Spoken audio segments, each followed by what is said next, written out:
Howdy ho, howdy ho, howdy ho. So I figured out how to do the RARs now. I figured out how to do the RARs. Like the world is so insane and it drives me so bat crap crazy. What I have to do is I have to do a good day's worth of work to get tired enough so that I can talk about this crap without screaming. See, if you're tired, you just don't have the energy to scream so hard anymore. Because this crap is just bad crap, insane. What is going on? Anyways, if you don't know, my priority, how I keep myself busy is something called silicondojo.com. Basically, it's this thing. I just finished the teacher question and answer session. So we had like 10 people show up on the Zoom presentation. It will be on the Eli the Computer Guy channel probably later today. And basically, just for an open question and answer. Because again, that's the whole thing. Is the world insane? Yes.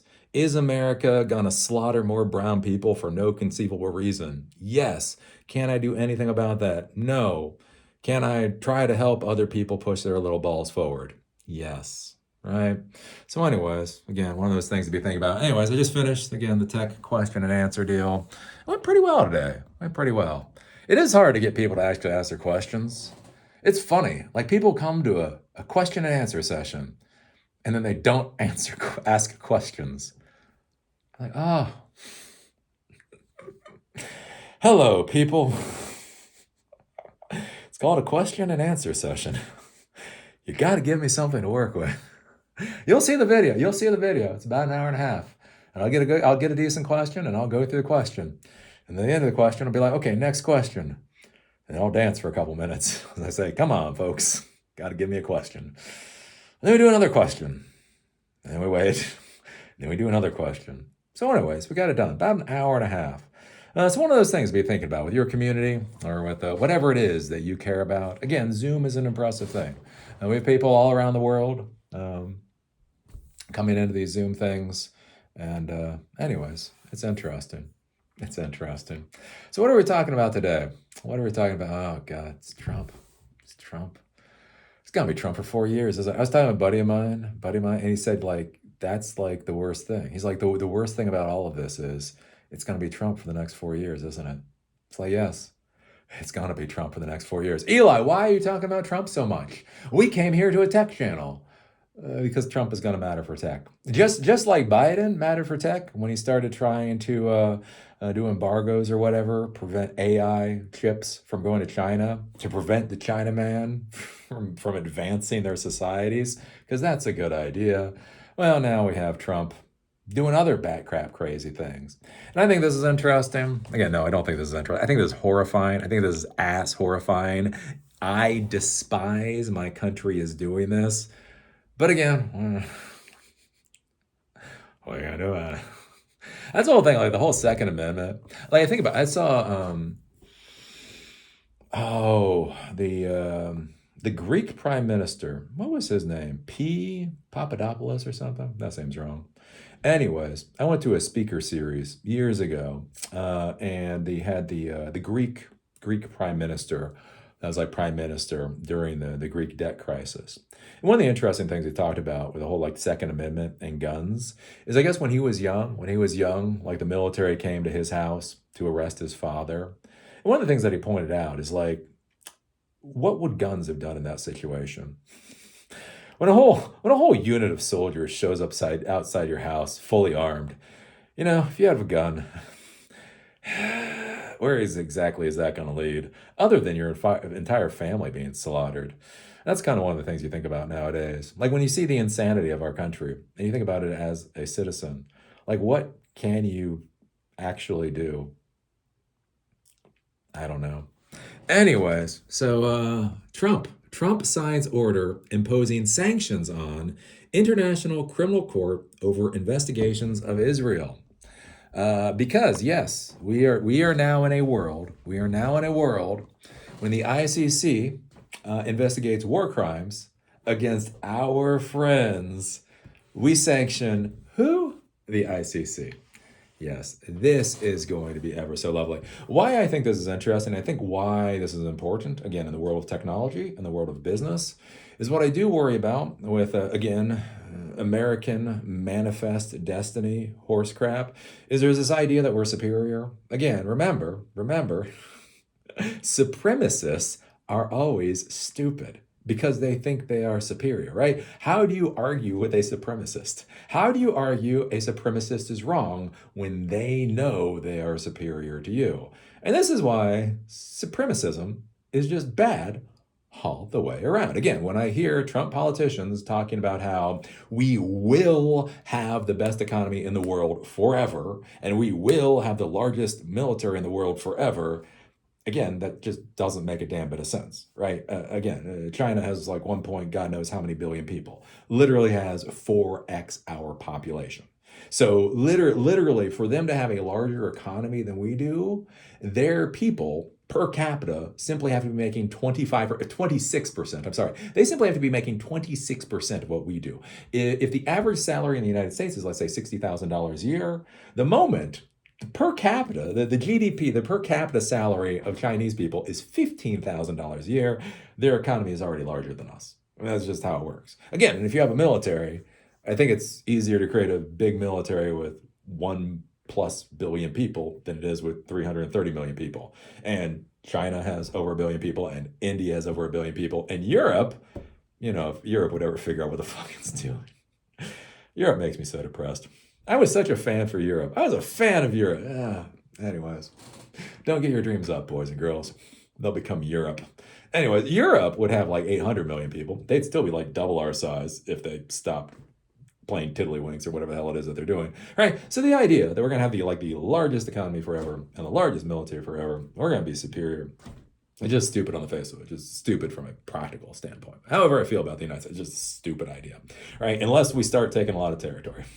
Unless we literally conquer Canada and Mexico and South America. Like if the United States conquered the Americas, we own the Americas, China would still be bigger than us.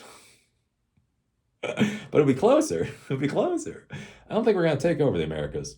It's weird. It's weird. Out of the entire world, the places we're going to take over are Greenland, Panama, and the Gaza Strip.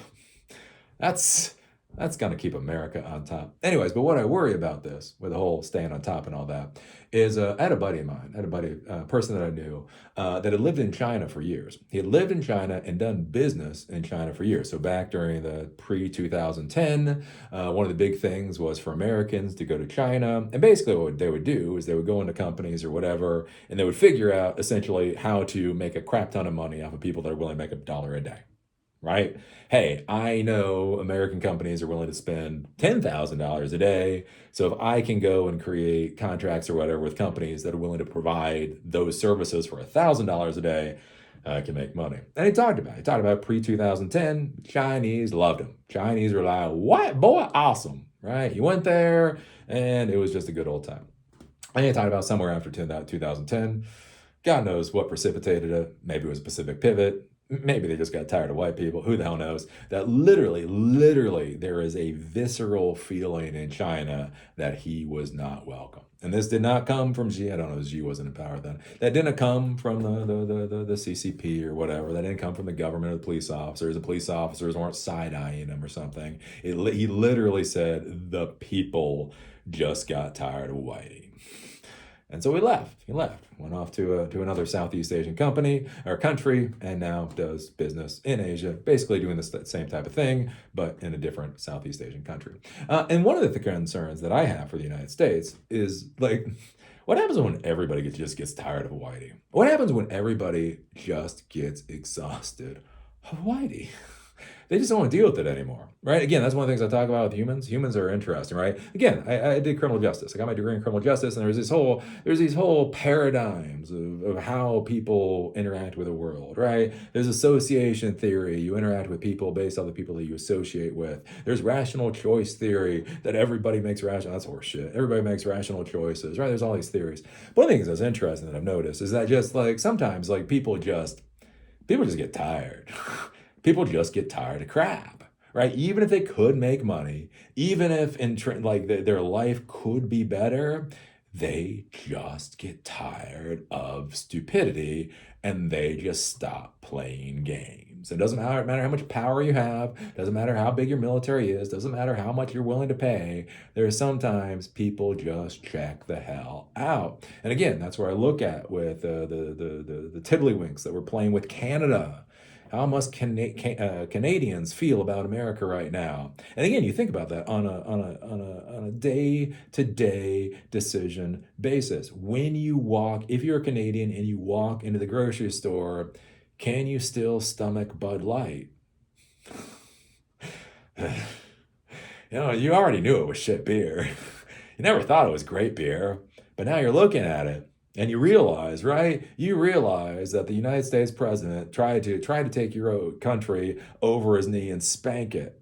How how interested are you to buy Bud Light or to buy any American products? And again, we talk about things at scale. Again, one $10 transaction, who the hell cares? One $10 transaction over 30 some odd million people actually starts to matter. What happens when people stop giving a shit? Again, with Mexico, what happens when they just start getting tired of crap? What happens with the world? What happens to the world when they're just like, we see obviously, manifestly, that Americans don't give a damn about their Constitution, don't give a damn about the rights that they espouse. So why the hell should we listen to them anymore? Why should we believe China is bad or Russia is bad when the United States is literally trying to pull the exact same crap, right?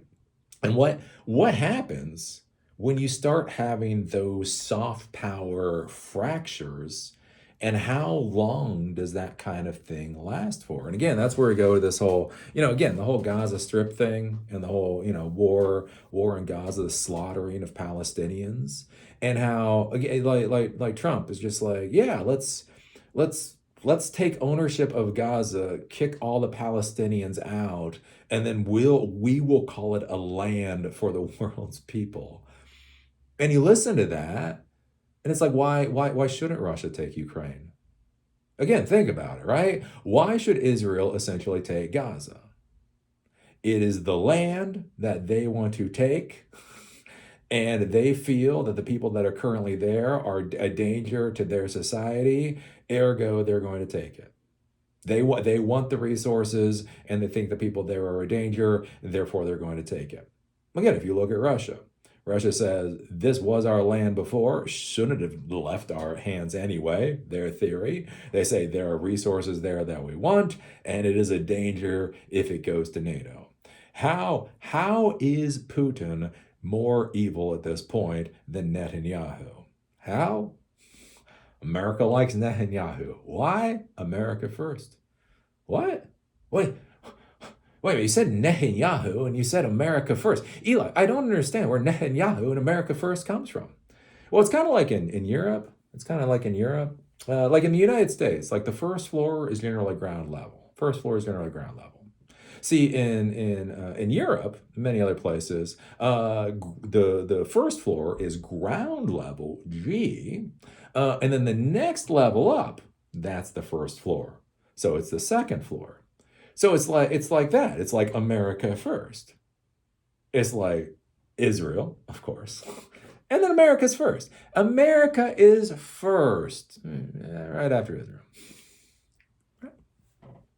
But anyways, how is the world going to look at all this?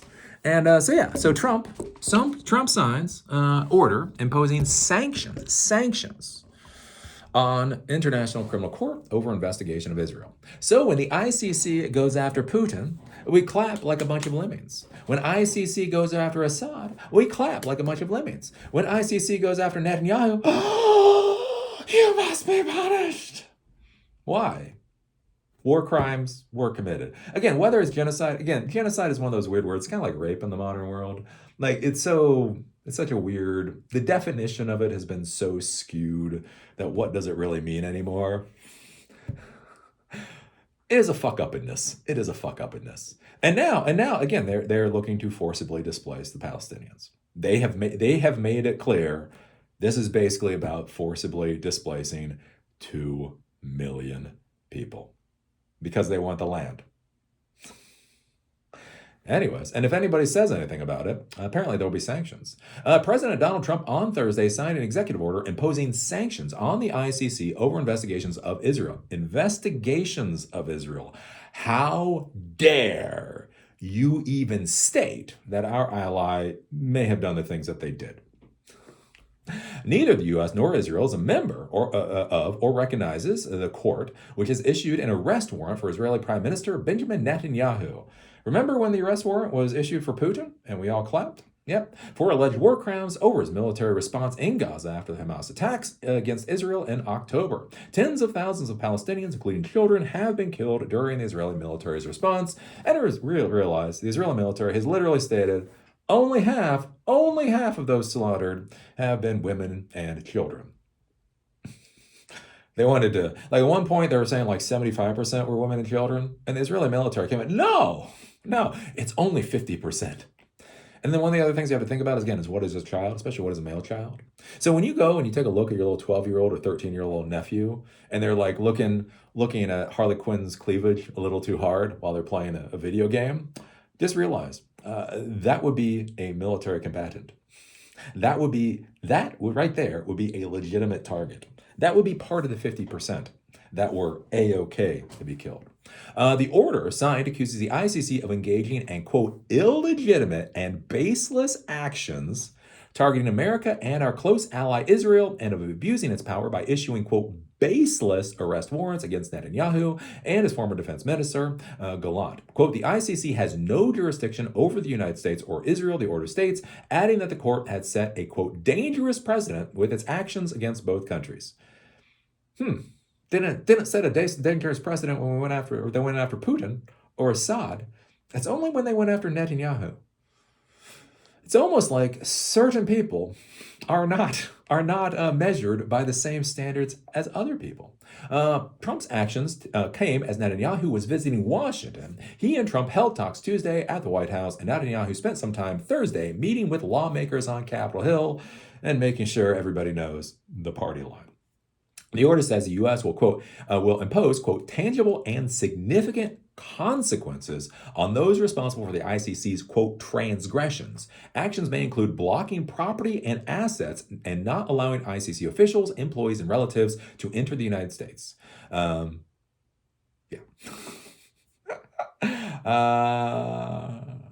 So, yeah.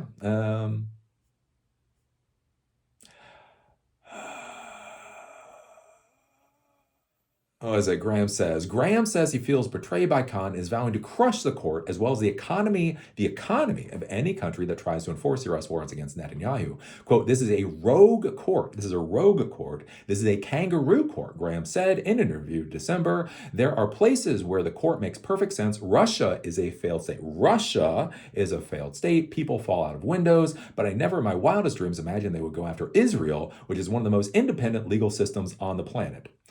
Except for all the Palestinians that go through the military court system. Because Israel, right, has occupied territories that it refuses to leave. Because they are occupied, though, they're under military rule, which means the Palestinians go through a military court system instead of a civilian court system. Because that's how just and pure and righteous they are. Quote, the legal theory they're using against Israel has no limits, and where next? Well, we did start an illegal war that ended up killing 1 million Iraqis. And then like we fucked up that war so badly that Iran literally has no more power in Iraq now than it did beforehand. Any sanctions could cripple the court by making it harder for its investigators to travel and by compromising U.S. developed technology to safeguard evidence. The court last year suffered a major cyber attack that left employees unable to access files for weeks. Some European countries are pushing back. The Netherlands, in a statement, said last year, called on the ICC members to, quote, cooperate to mitigate risks of these possible sanctions so that the court can continue to carry out its work and fulfill its mandate. The U.S. relationship with the ICC is a complicated one. Blase, blase, blase. So yeah. So yeah, you're not allowed to question Israel. You're not allowed to question Israel. How dare you question Israel? If you question Israel, you'll be punished. If you question Israel, you will be punished. How do you think this is going to fly? Again, I feel like, am I allowed to say it? I'm going to say it. I feel like Hamas won. I feel like Hamas won and Israel's are so up their own asses they don't even realize that fact. Like literally, Israel is handing Hamas the win. They are proving everything that they've been accused of. And they're patting themselves on the back and having a goddamn party over it. And again, I was looking at this like with numbers. It's interesting. You realize how few Jewish people there are in the world? There are 15.7 million Jewish people in the world. Identify religious or secular. 15.7 million, right? Israel has a population of 9 million. Something like 7.7 million are Jewish. The next large Jewish contingent is here in the United States, something like 5.5 million here. The next largest contingent is France with only 440,000. And then past that, the numbers get shockingly small. Basically, the major Jewish populations in the world are Israel and the United States. And that's about it. And it's relatively small. And the thing is, like when you look at the Middle East, if I say population of Egypt, right? Population of Egypt, as it stands now, is 112 million. Population of Iraq is 45 million. Population of Syria, I believe, is 23 million. 23.23 million. So basically, a country of 9 million people is relatively closely surrounded by well over 200 million people, and depending upon the radius, many more, right? And if you look at it, again, they're talking about the Jewish population is growing. So by 2050, so 25 more years, it will go from 15.7 million to 16 million. It will go from pretty effing small to pretty darn small, right? And the thing is, right, think about how much hate this is creating in the world. And think about how much proof this is of how insane this system is. And think about if they get their way and 2 million Palestinians are displaced from Gaza. And I'm just going to put something on the table. There's a concept of the diaspora, right? And you hear this from many cultures, right? Different ones get chucked out of different places. And I feel like there's a people. I feel like there's a people in this world where the diaspora happened maybe a couple thousand years ago, and it didn't really work the way the Romans thought it would, right? The people kept on going. They didn't forget. They didn't stop. They continued. And the thing that I bring up with that is imagine you got 2 million, and the 2 million are the people that are left. You got 2 million that are people left. You're not talking about the diaspora that's already happened with the Palestinians. 2 million are left. And you are going to forcibly displace them. You're going to forcibly displace them into Egypt. You're going to forcibly displace them into Jordan. And you're going to forcibly displace them into Netherlands not Israel. Ireland. I want to forcibly displace them to Ireland.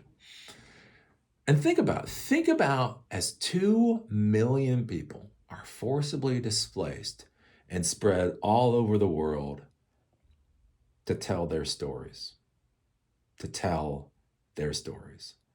Around the world, that they're welcomed into countless societies, and people sit down to have a coffee or a beer or whatever and say, what happened? And you have 2 million people tell their side of what happened. And then the world can look again at the news and everything else, and they can see the other side can't even be questioned. I have a question for you. When Israel was creating their municipal water system, did they go for the lowest bidder? Is the Israeli water system the last water system on the planet to have completely lead pipes? Again, think about this. 9 million people, 7.7, in a pissant, gnat's crap speck of a country, surrounded by a lot of people that don't like them. And now they're going to forcibly displace a population that they have been slaughtering for the past year and a half. And they think they're winning. And they think they're winning. And again, my concern as an American is what happens globally when people stop giving a shit. We don't give a fuck about human rights, right? We don't, life, liberty, and the pursuit of happiness. Yeah, if you are somebody that we consider a person, right? Again, back to our founding fathers, life, liberty, and the pursuit of happiness for all the whiteys. Oh, if you're a black person, you're a slave. You're literally property. You're literally property. It's not, oh my golly, no taxation without representation. It's like no freedom without representation.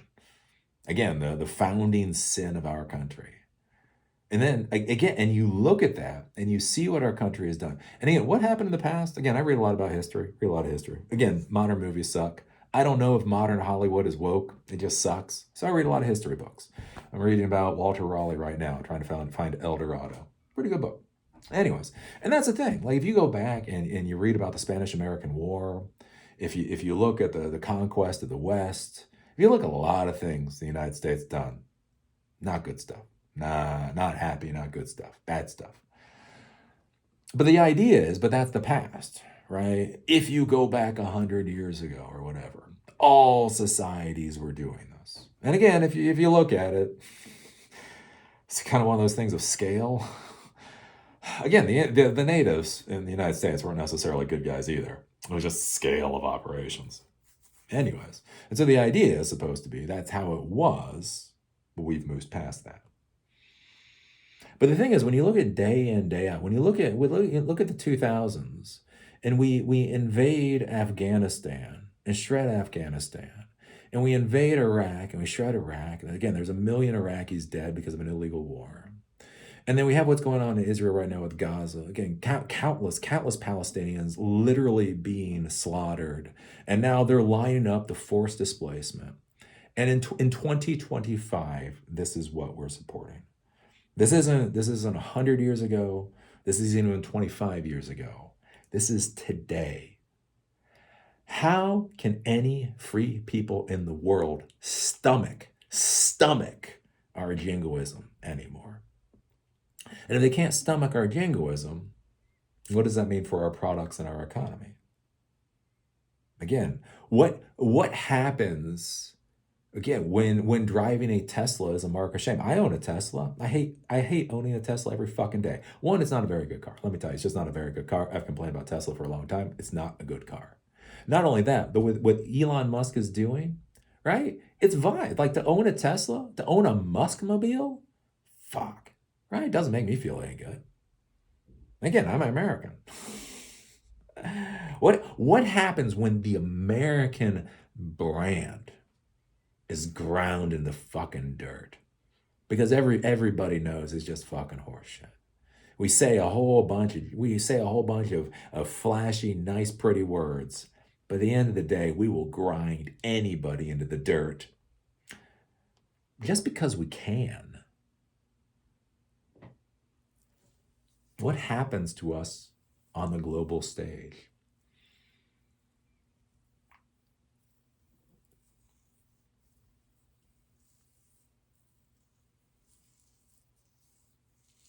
We will find out.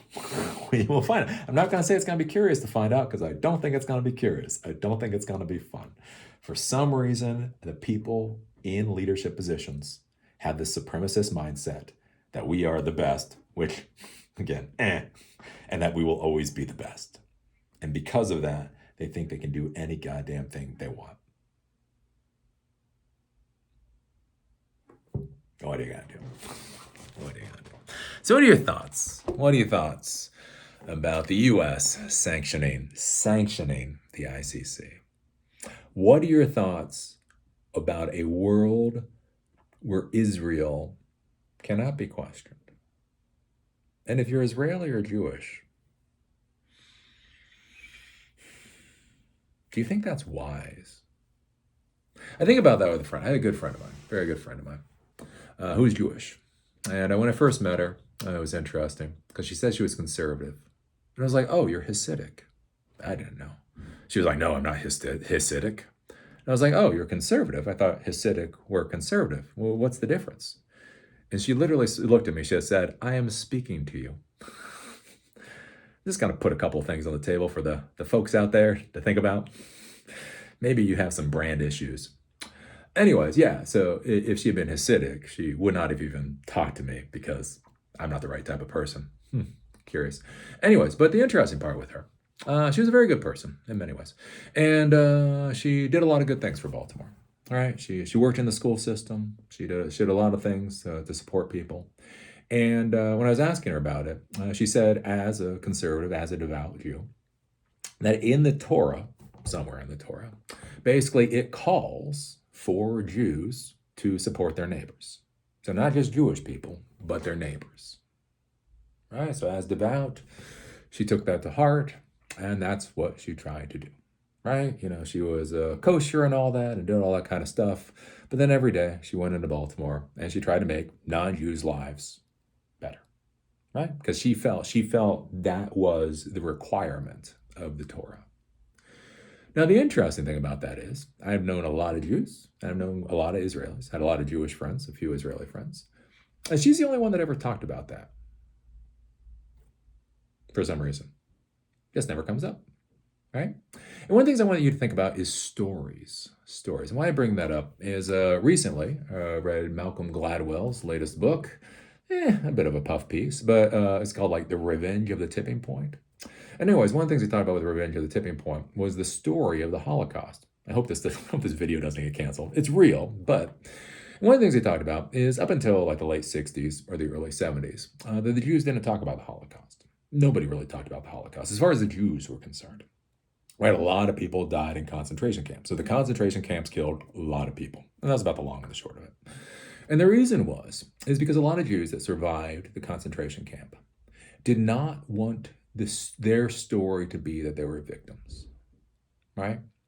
Because, again, rounded up, just slaughtered in the most absolutely inhumane ways, treated as below dirt. And they did not want that to be their stories. And so there was like one Holocaust museum back in like the 1960s, and that was about it. 1970s come around, and he talks about like the concept of the Holocaust and the naming of the Holocaust. And these ABC television producers, and they decided to create a TV show, a mini series about the Holocaust. That's how they called it. That's how the name Holocaust came about. And basically with that released a lot of people to start talking more and more about what happened. And then through that process, created the story of the Holocaust. Right? And again, I'm not saying it's real. But again, like what is the story of an event? What is the story of a people? Right? And that it became easier to talk about. It became less embarrassing or whatever to talk about for the victims and all those kinds of things. And again, that's where you see during the 80s and especially the 90s, more and more Holocaust museums. We got all kinds of Holocaust museums, right? McDonald's, Holocaust museums. Right? Oops, there's a new McDonald's going in. Oh, I wonder when the Holocaust Museum is going to go in beside him. We got a lot of Holocaust museums now here in the United States, right? Because the story of the Holocaust took root and became acceptable. And it's the way that many people perceive the Jewish people. Again, why is Israel able to happen? Why is an ethno-state allowed to exist? Why does America devoutly support an ethno-state? Right? A religious ethno-state. Well, because of the Holocaust. Because the Holocaust was so horrible that they are allowed to circumvent the rules of the modern world. They're allowed to do things differently because of the story. But one of the things I talk about with you folks, Zach, my grandparents are dead. But anyways, think about this for a second. My grandparents are long dead. Most of them died 20 plus years ago at this point. And they were the World War II generation. Again, I had a step grandmother of mine who was literally a Yugoslavian freedom fighter. She literally killed Nazis.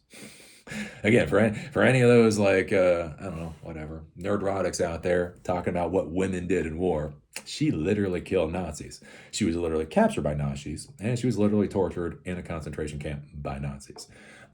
In my family, you did not say nice things about Nazis. She was still, you're pretty sure she could still pick up a weapon and drop somebody, even when she died at about 70 years old. Anyways, but she's dead.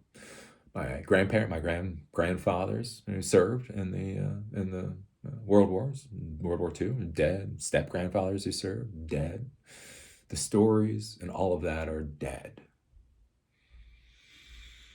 And so, what happens with the evolution of a story? What happens when a people become comfortable with a story, but other people start telling a different story? Again, when you think about Jewish people, when you think about Israel, what is the story that comes to mind? Again, that the thing of the name. And again, as I try to tell you folks, deal with the people, deal with the thing itself. Don't deal with the story. But people are going to deal with the story. That's just how it is, right? And so when you think about Israel, what is the story that you have in your head? What is the story of an entire generation that's below 30 of Israel right now? Is the story about the Holocaust and how essentially there needs to be this sanctuary for this incredibly abused and villainized people? Is this the story of a people that are honor bound by their Torah, by their religious document, that they must not just support themselves, but be able to help the wider world? Is that the story you think of? Or is the story of a people that constantly violate international law, violate humanitarian rights, are willing to commit some form of genocide, however you want to call it, against the people and forcibly displace them, and that are constantly protected by a country that doesn't appear to give a damn about its founding documents and founding morals? What is the story that you have?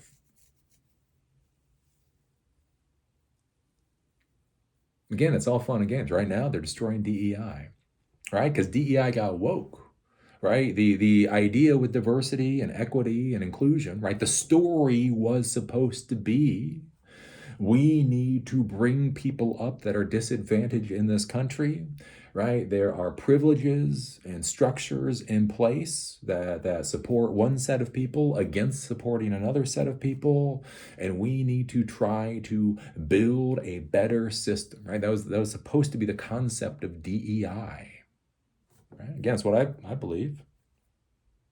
Progressives took that shit and ran it into the ground, but anyways, it's what I believe, right? But then again, with the insanity, everything that happened, it went from that to wokeness, right? Story, right? Bringing disadvantaged people up is a story. DEI, the story of bringing disadvantaged people up, or DEI, the story of wokeness gone amok. And now, right, with that story of wokeness, they're fucking shredding our federal government over it. In the blink of an eye. Blink of an eye. What happens to Israel when there's a tipping point of the story in the American minds about Israel? It's funny when it happens to people that worry about their pronouns. But these folks don't change their stories soon. What happens to a gnat-ass speck of a country surrounded by a whole bunch of people that fucking hate them? after they forced a diaspora of 2 million people, I'm sorry, 2 million people to tell the world about how they've been abused and how they've been destroyed and how they couldn't do anything about it because America had a thumb on them. It's funny, like when I do these videos and I talk about this, I get Israelis and they're like, oh, Eli, you need to talk with you. You need to understand. I've had a lot of conversations over the years. I don't know why, like almost 50. Again, Israel, we talked about this shit since I was a kid.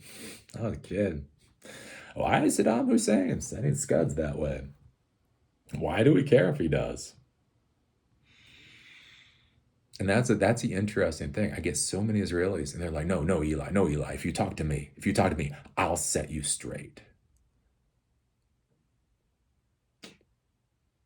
Maybe you need to listen. Not another dime. Not another bomb. Not another penny. I will vote against that country every goddamn day of the week. And I'm willing to say it. How many people aren't willing to say it? Again, just like people were willing to vote for Trump, but they wouldn't admit to it. How many people feel that way, but they just won't admit to it? Anyways, some things to ponder. So yeah. See y'all later.